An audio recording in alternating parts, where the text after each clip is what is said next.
ఈరోజు తెలంగాణ శాసనసభలో కాంగ్రెస్ పార్టీ ప్రభుత్వం పెట్టిన బడ్జెట్ అంతా ఒక మోసం, అంతా ద్రోహమే తప్ప అందులో ఏమీ లేదు. అన్ని వర్గాల ప్రజలకి చెవిలో పువ్వులు పెట్టిరు తప్ప ఎక్కడ ఒక రూపాయి బడ్జెట్లో ప్రజలకు ఇచ్చిన హామీలు నెరవేర్చడానికి ప్రయత్నం చేయలేదు. 6 గ్యారెంటీల్ని అసలే మర్చిపోయినరు. ప్రభుత్వ ఉద్యోగులు, నిరుద్యోగ యువకులకు సంబంధించిన ప్రస్తావన ఇక్కడ లేదు. ఉద్యోగాలకు సంబంధించిన ప్రస్తావన వాళ్ళు ఎన్నికల ముందు ఏదైతే చెప్పిర్రో నిరుద్యోగ యువకుల్ని రెచ్చగొట్టి 2 లక్షల ఉద్యోగాలు మొదటి సంవత్సరంలోనే ఇస్తామని చెప్పి ఇప్పటి వరకు మోసం చేస్తూ వచ్చిండ్రో, కనీసం ఈ సంవత్సరమైనా ఏమైనా ప్రయత్నం చేస్తారేమో అని చెప్పి యువత మొత్తం ఎదురు చూస్తూ ఉన్నారు. కానీ ఉద్యోగాల ప్రస్తావన ఇక్కడ లేదు, ఉద్యోగస్తుల ప్రస్తావన అసలు లేదు. అన్నిటికీ మించి ఏ వర్గం మహిళలనైతే మోసం చేసిండ్రో, ఎన్నికల్లో హామీ ఇచ్చి 2500 ఇస్తున్నాం మీకు మొదటి నెలలోనే అని చెప్పి ఇచ్చిన మాట దాన్ని ఊసే లేదు. మరొకసారి మహిళల్ని దారుణంగా వంచిండ్రు, మోసం చేసిండ్రు. పెన్షన్దారులు ఎవరైతే ఆసరా పెన్షన్లు 200 రూపాయల పెన్షన్తోని ఇబ్బంది పడుతున్న రోజుల్లో కేసీఆర్ గారు ఇచ్చిన మాట ప్రకారం మొదటి టర్మ్లో 1000 రూపాయలు, తర్వాత టర్మ్లో 2000 రూపాయలు ఏదైతే చేసిండో వాళ్ళందరికీ కూడా 4000 ఇస్తామని చెప్పి మోసం చేసిండ్రు వీళ్ళు అని చెప్పి వాళ్ళు తేలిపోయింది. 4000 రూపాయల పెన్షన్ ప్రస్తావన కూడా లేదు.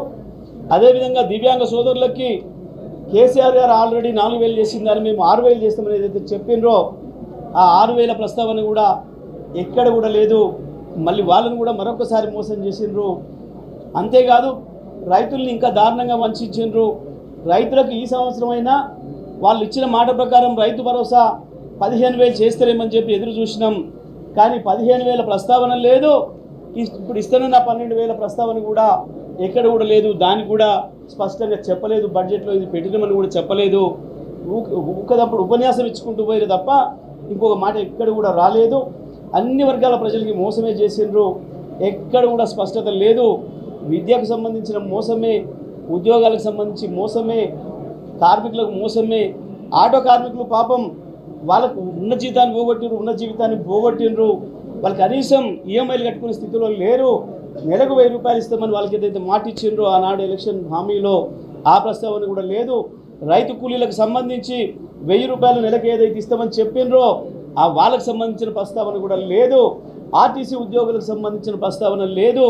వాళ్ళది కనీసం ఏం చేస్తారో ఆర్టీసీ భవిష్యత్తు ఏందో కూడా ఎక్కడ కూడా దాని పొరపాట్లు కూడా రవాణా పద్ధతులు ఎక్కడ ప్రస్తావన కూడా చేయలేదు. ఏ ఒక్క పద్దు కూడా నమ్మకంగా లేదు, నమ్మదగినగా లేదు. ఉత్తమే అంకెలేసిరు తప్ప దాంట్లో దేనికి ఎంత పెడతామనే మాట కూడా, ఏ స్కీమ్కి ఏం పెడతామనే మాట కూడా ఎక్కడ కూడా లేదు. అన్ని వర్గాల ప్రజలు మోసం చేసిండ్రు. ఎస్సీ సప్లాన్ విషయంలో మోసం చేసిండ్రు, బీసీ సప్లాన్ విషయంలో మోసం చేసిండ్రు, మైనారిటీలకు ఇస్తున్న మాటల విషయంలో మోసం చేసిండ్రు. ఈ రాష్ట్రంలో ఉండి అన్ని వర్గాల ప్రజలకి చెవిలో పువ్వులు పెట్టిరు తప్ప ఇంకొకటి లేదు. విద్యా ప్రమాణాలు పెంచేదానికి ఆలోచన కూడా చెప్పలేదు. కేవలం వాళ్ళ కుంభకోణాల కొరకు, కాంట్రాక్ట్ల కొరకు, భవనాల కొరకు పెట్టుకున్నారు.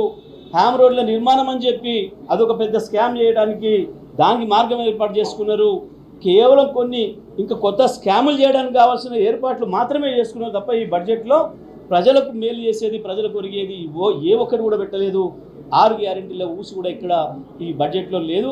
ఇది తెలంగాణ ప్రజలకు ఒక నిరాశ కలిగించిన రోజు ఈ బడ్జెట్ తప్ప ఇంకొకటి ఏమీ కూడా దీంట్లో లేదు.